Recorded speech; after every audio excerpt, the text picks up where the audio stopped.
और मेरे नौजवान साथियों, तनको मत घबरा लो। होई बहाली भैया पैबानो कारिया हो।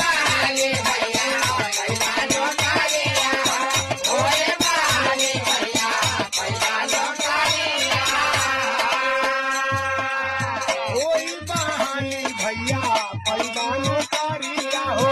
जीती है ये भैया अखिलेश हो।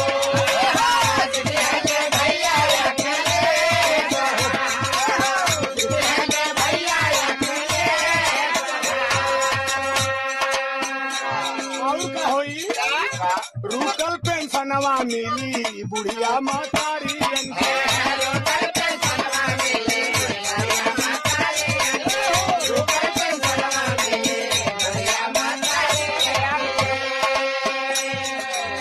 रुकल पेंशनवा मिली बुढ़िया मातारी के सीएम जे बनिया अखिल